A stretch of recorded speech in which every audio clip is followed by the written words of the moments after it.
আসসালামু আলাইকুম ওয়া রাহমাতুল্লাহি ওয়া বারাকাতুহু। কেমন আছেন আমার আদরের কলিজার টুকরা আপুরা? আল্লাহ সবাইকে ভালো ও সুস্থ রাখার তৌফিক দান করুন, এই দোয়া সবসময় করছি এবং আপনাদের দোয়ায় আমিও ভালো আছি আলহামদুলিল্লাহ। আল্লাহর কাছে শুকরিয়া জানাচ্ছি। আপুরা, আজকে আমি পেঁপে, বরবটি, আলু দিয়ে আমি সবজি ভাজি রান্না করব। তো আমি একটা ফ্রাই প্যানে আমি পেঁয়াজ ও কাঁচামরিচ কেটে দিয়েছি। এবার আমি সরিষার তেলও দিয়ে দিলাম। আমি একটু হালকাভাবে ভেজে নেব।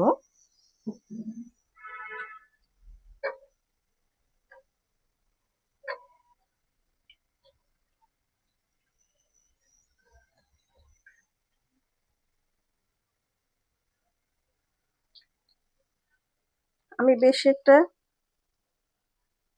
ভাজবো না, একটু হালকা করে ভেজে নেব। তো আমি একটু পাঁচফোড়ন গুঁড়ো দিয়ে দিব।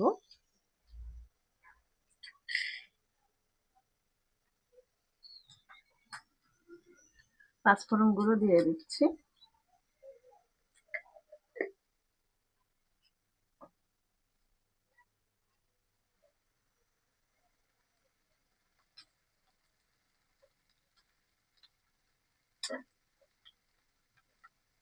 আমি পাঁচফোড়ন আস্তা দিয়েছি, গুঁড়ো দেইনি।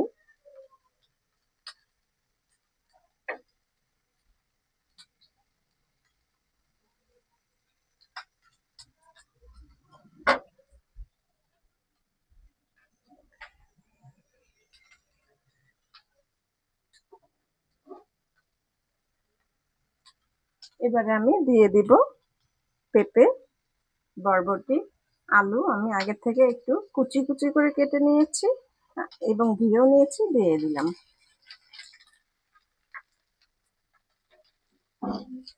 দিয়ে দিব জিরা গুঁড়ো, হলুদ গুঁড়ো ও লবণ।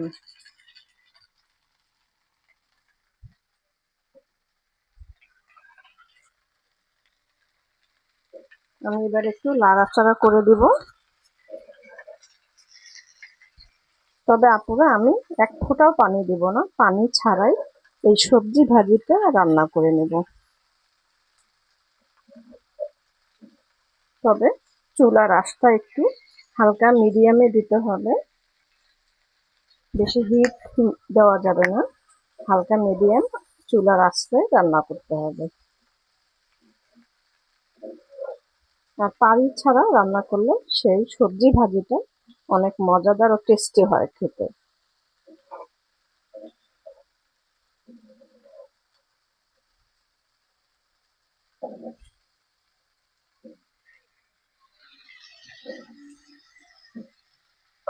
এবারে আমি ঢেকে দেব।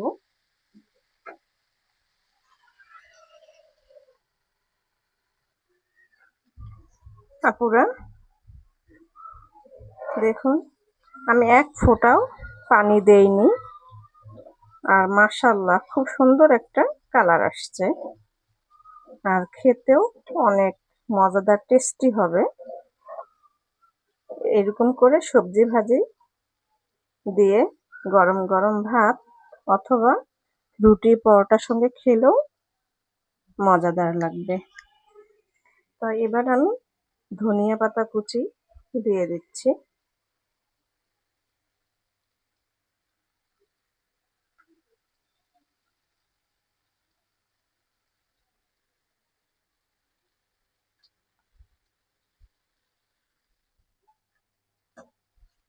আমি আরেকটু ঢেকে দিব।